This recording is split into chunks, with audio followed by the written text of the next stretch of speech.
आज के पूरे पीरियड में हम लोग देखेंगे जो राजपूत काल का एक अगला जो प्रमुख राजवंश है वो चौहान वंश है। तो चौहानों की जो अवस्थिति थी, शुरुआत में मैंने जो बताया था कि यज्ञ कुल सिद्धांत के आधार पर 4 राजपूत कुलों की उत्पत्ति होती है। तो जिन राजपूत कुलों की उत्पत्ति होती है ये आपको याद होगा। इसमें पहला था प्रतिहार, दूसरा था हमारे यहाँ जो हम लोग पी से बताए थे कि 2 होगा, ये थे परमार, थर्ड था चौहान जिसके बारे में आज हम लोग चर्चा करेंगे। चौहान इसे ही कहा गया चाहमान भी, ठीक है। और जो चौथे हैं वो चौलुक्य हैं, ठीक है ना। ये 4 कुल हैं जो यज्ञ सिद्धांत या यज्ञ कुल के अंतर्गत उत्पन्न हुए माने गए हैं। तो इन चारों के बारे में हम लोगों ने पहले प्रतिहार का देख लिया है। आज हम लोग देख रहे हैं चौहानों के बारे में। इनका जो राज्य था वो राजपूताना के अंतर्गत मौजूद था।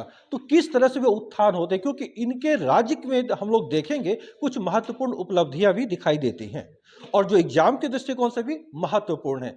जो विशेष रूप से विग्रह राज चतुर्थ विशलदेव जब शासक थे तो उनके पीरियड में कुछ महत्वपूर्ण क्रियाकलाप होते हैं जो एग्जाम के पॉइंट ऑफ व्यू से काफी महत्वपूर्ण है। और फिर हम लोग ये भी देखेंगे कि इनका जो अंतिम शासक हैं जो पृथ्वीराज चौहान, जो पृथ्वीराज तृतीय के नाम से भी जाने जाते हैं, उसके समय में ये राजवंश समाप्त भी हो जाता है। जब मालूम होगा कि मोहम्मद गोरी का जो 2 आक्रमण हुआ तराइन का जो 2 युद्ध होता है, तो पहले युद्ध में तो गोरी परास्त होता है पृथ्वीराज चौहान से, लेकिन दूसरा युद्ध जो 1192 में हुआ था इसमें पृथ्वीराज चौहान पराजित होते हैं और इस तरह से चौहानों का ये जो राज था वो समाप्त होता है और तुर्कों के क्षेत्र या उसके तुर्कों का ये जो राज्य विस्तार का जो क्रम है वो यहाँ से शुरुआत हो जाती है। तो सबसे पहले देखें कि ये कौन थे, कहाँ से आए, इनके राज्य को क्या कहा जाता है। तो चौहानों के राज्य की अगर हम लोग बात करें तो सबसे पहले इनका जो क्षेत्र है उस पर हम लोग गौर करते हैं।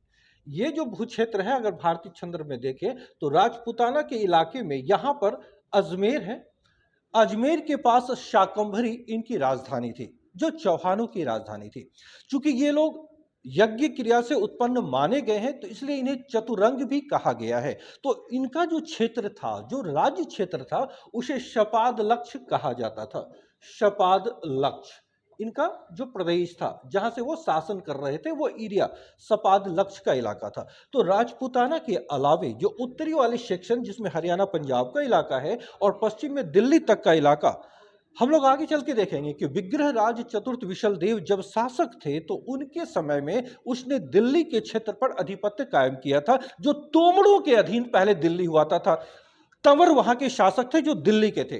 तो तोमरों से उन्होंने दिल्ली को छीना था और पश्चिमी यानी ये जो सीमा है चौहानों की अपने राज्य क्षेत्र को दिल्ली से आगे यानी पश्चिमी उत्तर प्रदेश तक बढ़ा लिया था। उपलब्धियों की अगर हम लोग बात करें, यहाँ पर विग्रह राज चतुर्थ विशलदेव के बारे में विशेष रूप से हमें ध्यान रखना है कि वो जब शासक थे तो उनके समय में, चूंकि वो खुद एक विद्वान थे और हरिकेली नामक नाटक या नाट्य पुस्तक की रचना उन्होंने स्वयं की थी।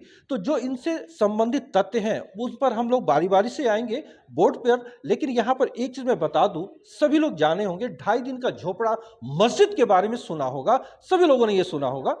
लेकिन वो 2.5 दिन का झोपड़ा वो पहले एक मंदिर था, विद्या मंदिर था, एक विद्यालय था और उसकी स्थापना विग्रह राज चतुर्थ विशलदेव ने ही करवाया था। तो इसलिए उनकी जो विशेषताएं हैं जो इस राजवंश से संबंधित है, आइए बारी बारी से उनके बारे में देखते हैं। टू द पॉइंट चलना है जो एग्जामिनेशन के दृष्टिकोण से महत्वपूर्ण है।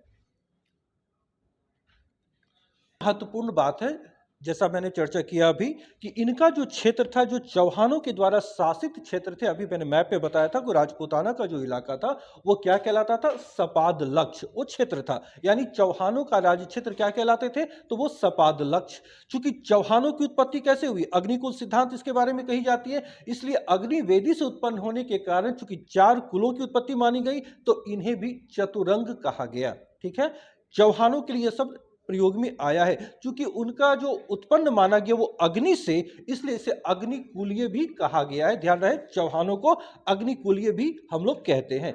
इसके अलावे जितनी भी इनकी शाखाएं थी, चौहान चूंकि प्रारंभ में प्रतिहारों के समय उनके सामंत थे, बाद में उन्होंने अपनी शक्ति इकट्ठी की और स्वतंत्र राज्य को कायम किया। तो जो अलग अलग चौहानों के राज्य थे, उनमें शाकंभरी का जो चौहान है वही सबसे आगे निकले और उन्होंने राज्य कायम की। इसलिए याद रखना है कि शाकंभरी एक्चुअली आज जहां अजमेर है इसी के उत्तर में ये जगह मौजूद था जो चौहानों की राजधानी हुआ करती थी। ठीक है, और यहीं का जो चौहान वंश सबसे प्रसिद्ध हुए जितने भी चौहान थे।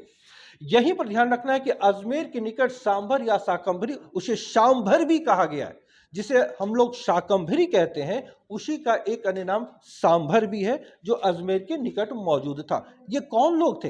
तो शुरुआती दौर में चौहान वंश के प्रारंभिक नरेश, अब देखिए प्रतिहारों का याद होगा जब हमने चर्चा की थी कि अंतिम समय में सेंटर उसका जो थी राजधानी वो कन्नौज हो चुकी थी, वहां पहुंच चुके थे। तो अब कन्नौजों के ही जो प्रतिहार थे वहां पर उनके अधीन वो क्या थे? सामंत थे। ये ध्यान रहे कि चौहान आरंभ में प्रतिहारों के ही सामंत थे। तो ये जो चीजें थी, जब हम लोग पढ़ते हैं कि चौहानों ने अपनी शक्ति को फैलाया, एक राज्य कायम किया, तो ये चीजें आती है 10वीं शताब्दी से, इससे पहले नहीं। हालांकि इसके जो संस्थापक है वासुदेव हैं, 7वीं शताब्दी से ही उल्लेख मिलता है, लेकिन वो सामंत के रूप में ही है। जब तक प्रतिहार थे, वास्तविक शक्ति जो चौहानों की है वो आरंभ होती है 10वीं शताब्दी से, जब जागीरदारों के रूप में उसने शासन छोड़ा और स्वतंत्र सत्ता कायम की। ठीक है ना, 10वीं शताब्दी तक ये बनी रही थी। 10वीं शताब्दी में उन्होंने स्वतंत्रता हासिल कर दी। अब देखते हैं जिसने ये काम किया वो शासक, वो व्यक्ति सिंहराज हैं, जिन्होंने चौहानों की स्वतंत्र सत्ता कायम की पहली बार 10वीं शताब्दी में। इसलिए ध्यान रखना है कि चौहानों का जो राजवंश है वो स्थापित होता है प्रॉपर रूप में, वास्तविक रूप में 10वीं शताब्दी से। लेकिन इसके लिए बारे में जो सोर्सेज है उसे भी हमें ध्यान में रखना है एग्जाम के दृष्टिकोण से। ये जो 3 पुस्तकें और उसके राइटर है इसे आप ध्यान में रखें। जयानक भट्ट लेखक है, इनकी एक प्रसिद्ध पुस्तक है पृथ्वीराज विजय, दूसरी जयचंद्र की हम्मीर महाकाव्य और चंद्रवरदाई की पृथ्वीराज राशो। ये 3 प्रमुख साहित्य या पुस्तक हैं जिनसे हम चौहानों के विषय में जानकारी हासिल करते हैं। तो ये 3 सोर्स याद रखिएगा जरूर से, क्योंकि ये 3 महत्वपूर्ण पुस्तक और उसके राइटर हैं। ठीक है, अब संस्थापक जो संपूर्ण साम्राज्य को, चौहानों की शक्ति को बढ़ाया, वो सिंहराज थे। वो पहले स्वतंत्र शासक हैं चौहानों के। अब देखिए इसमें कई शासक आए, तो हमें इंपॉर्टेंट चीजों को ही ध्यान में रखना है। तो एक अगले महत्वपूर्ण शासक जो इस वंश का 11वां शासक था, ध्यान रहे, उनका नाम है अजय राज। कुछ जगहों पे अजय राज द्वितीय भी लिखे हुए मिलेंगे। इसके समय में ही अजमेर नगर की स्थापना हुई थी, जो आज अजमेर नगर राजस्थान में है। वो उस वक्त जो संस्थापक है वो अजय राज है, जिनके द्वारा ये नगर स्थापित हुआ, और उन्हीं के नाम पर ये आरंभिक नाम है वो अजय मेरू था, जो आज अजमेर के रूप में बदल चुका है। ध्यान रखिएगा, संस्थापक अजय राज है, जो उन्हीं के नाम से अजमेर आज है। प्रारंभिक नाम अजय मेरू। अब यहां पर ध्यान देना है कि अजय राज के पश्चात अर्णोराज शासक बनते हैं। इसने पुष्कर तीर्थ में वराह मंदिर का निर्माण करवाया था। वराह विष्णु के अवतार माने जाते हैं, उन्हीं का एक नामकरण। तो वराह मंदिर का निर्माण पुष्कर में, पुष्कर एक प्रसिद्ध स्थल है राजस्थान में, पुष्कर का मेला भी लगता है। तो पुष्कर तीर्थ में वराह मंदिर का निर्माण किसने करवाया? तो वो अर्णोराज हैं, जो चौहान वंश के ही शासक है। ये 12वीं शताब्दी में चौहानों के शासक थे। 1130 से 1150 यानी 12वीं शताब्दी का जो मध्य भाग है उस समय अर्णोराज चौहानों के शासक थे। 20 वर्षों तक इन्होंने शासन किया था। अब जो नेक्स्ट जो महत्वपूर्ण शासक है जिसकी चर्चा हमने पहले की थी, वो विग्रहराज चतुर्थ विशल देव हैं। इनका जो पीरियड है वो 12वीं शताब्दी में है। 1153 से 1163, कुछ जगहों पे 64 भी मिलता है, 63-64 मान के चलें। तो विग्रहराज चतुर्थ विशलदेव जो है, इनके पीरियड की जो सबसे महत्वपूर्ण बात है कि इनके समय में साम्राज्य का विस्तार सर्वाधिक हुआ था चौहानों का, और चौहान वंश के शासकों में ये सबसे शक्तिशाली शासक थे जो विग्रहराज चतुर्थ विशलदेव थे। इसने, जैसा कि मैंने शुरू में बताया था, कि दिल्ली पर अधिकार जमाया था, और दिल्ली के शासक उस समय थे तंवर, जिसे पराजित कर दिल्ली के भूक्षेत्र को उन्होंने अपने कब्जे में लिया। इसकी जानकारी हमें कहां से मिलती है? एक अभिलेखीय साक्ष्य भी है जो हमें मेवाड़ से मिले। मेवाड़ से एक बिजौलिया शिलालेख मिला है, जो इंस्क्रिप्शन है उसमें स्पष्ट रूप से लिखा हुआ है कि विग्रहराज विशलदेव दिल्ली पर विजय प्राप्त करने का उन्हें श्रेय दिया गया है। इस अभिलेख में ये चीजें मौजूद है। जो शिलालेख है ये मेवाड़ से मिला है, जन राजपुताना से ही। अब जो इनके साम्राज्य की हम लोग बात करें तो आज देख ले, पूरा पंजाब, पूरा राजपूताना जो आज का राजस्थान है और पश्चिमी उत्तर प्रदेश तक इन्होंने अपने राज्य को विस्तृत कर लिया था विग्रहराज चतुर्थ विशलदेव ने। अब विजेता होने के साथ साथ एक विद्वान भी था। शुरुआत में ही मैंने कहा कि इसने हरिकेली नामक एक नाटक की भी रचना की थी। तो ये जो नाटक है, इसकी जो कथानक है ना, इसका जो उकेरना है वो हम लोग देखेंगे कि 2.5 दिन का झोपड़ा जो आरंभ में मंदिर है उसकी दीवारों पर अंकित करवाई गई थी। अब इन्हीं का जो दरबारी है जो सोमदेव है एक मिनट गला लगा दो चलो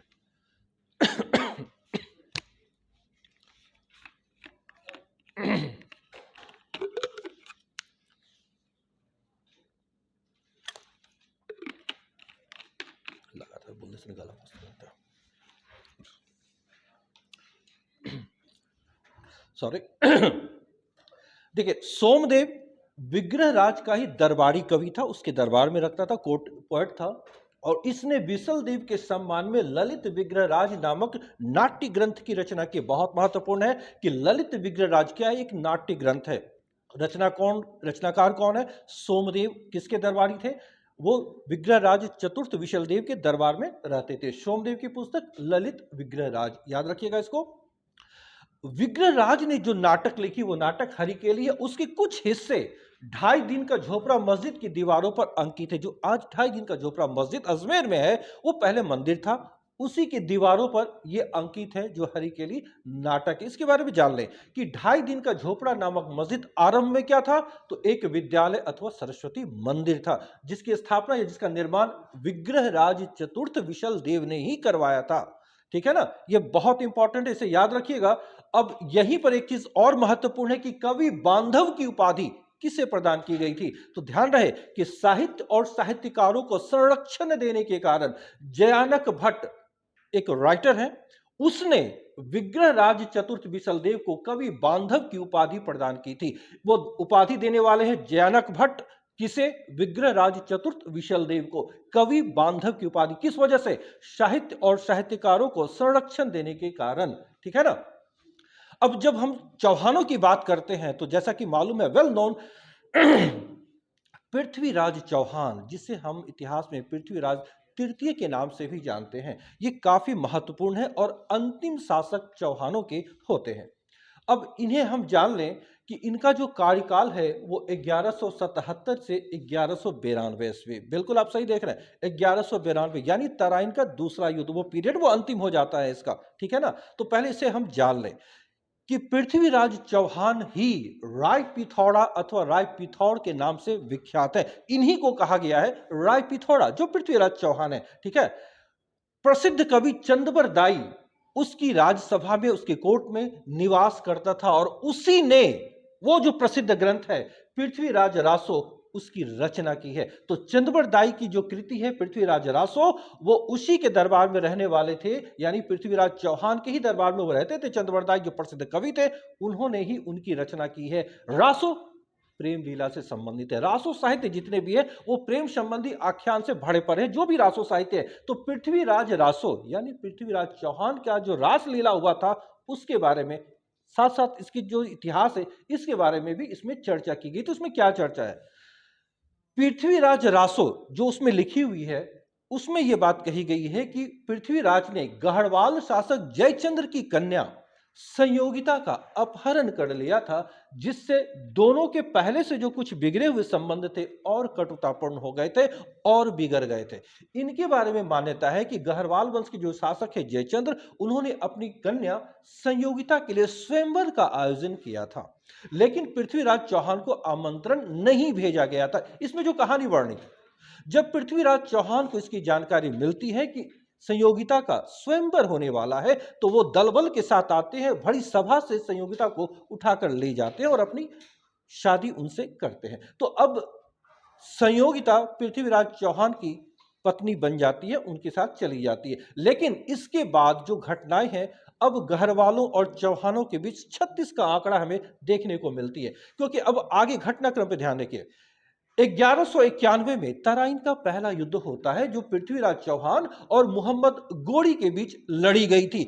इस युद्ध में मोहम्मद गोरी बुरी तरह परास्त हुआ था। किसी प्रकार वो अपनी जान बचाकर भागने में सफल हुआ था। यानी पृथ्वीराज चौहान जब उसको परास्त किया तो उसे इसका अभिमान भी हो चुका था कि हमारे सामने ये टिकेगा नहीं। लेकिन गोरी से प्रेरणा लेने वाली बात है कि बुरी तरह हारने के बाद भी उन्होंने हिम्मत नहीं हारी और अपनी गलतियों से सीखा कि किस वजह से हमें हार मिली और वो कौन सी चीज है जिसके कारण पृथ्वीराज विजयी हुआ। अब उन कारणों पर ध्यान देकर उसने पूरी तैयारी की और अगले ही साल 1192 में दूसरा तराइन का युद्ध होता है। और इस बार चूंकि अभिमानी पृथ्वीराज चौहान को लगा कि पहले तो हमने हरा चुका है, इस बार भी वही करेंगे, पर इस बार मोहम्मद गोरी पूरी तैयारी के साथ आक्रमण करने आया था। और इस लड़ाई में अब पृथ्वीराज चौहान की हार होती है और उसकी निर्मम हत्या भी कर दी जाती है। अब यहां पर ध्यान रखिएगा कि पृथ्वीराज चौहान के बाद चौहानों की जो राज शक्ति थी वो समाप्त हो जाती है। लेकिन मोहम्मद गोरी ने दूरदृष्टि से काम लिया था, उसने इनके वंश को समाप्त नहीं किया। हम लोग देख रहे हैं कि तुर्क सेना ने भारी कत्लेआम किया चौहानों के राज्य में, लेकिन इनके परिवार पर ज्यादा आक्रमण नहीं हुए। यहां तक कि उनके पुत्र थे गोविंदराज, उसको सांकेतिक रूप से ही सही शासक बने रहने दिया अपने नियंत्रण में, ताकि जनता को लगे हमने उसके राज्य को नहीं हर पाए। तो यहां पर ध्यान रखें, तुर्कों ने दूरदृष्टि का परिचय दिया और अजमेर का प्रदेश पृथ्वीराज के पुत्र गोविंदराज को इस शर्त पर सौंप दी कि वह भारी रकम समय समय पर अदायगी करता रहेगा। तो अब यह देखने की बात है कि इस समय चौहानों का जो भूक्षेत्र था, इट मीन्स की जो राजपूताना था, पंजाब था, पश्चिमी उत्तर प्रदेश और दिल्ली तक का जो क्षेत्र था, अब तुर्कों के नियंत्रण में आ चुके थे। यहीं पर हम लोग देखेंगे कि मोहम्मद गोरी जब वापस जाते हैं तो कुतुबुद्दीन ऐबक जो उनके सेनापति थे, उनको इस क्षेत्र के नियंत्रण का दायित्व सौंप कर जाते हैं। फिर हम लोग आगे इसकी चर्चा भी करेंगे और आगे देखेंगे कि एक अन्य सहयोगी हैं जो बख्तियार खिलजी हैं, वो पूर्व दिशा की ओर प्रस्थान करके पूर्वी भारत पर विजयी पताका फहराते हैं। तो तुर्कों की सत्ता भारत में स्थापित होती है और पृथ्वीराज चौहान को तराइन के दूसरे युद्ध में हराना तुर्कों के लिए रास्ता क्लियर कर दिया और भारत में मुस्लिम सत्ता काबिज हो गई। ठीक है।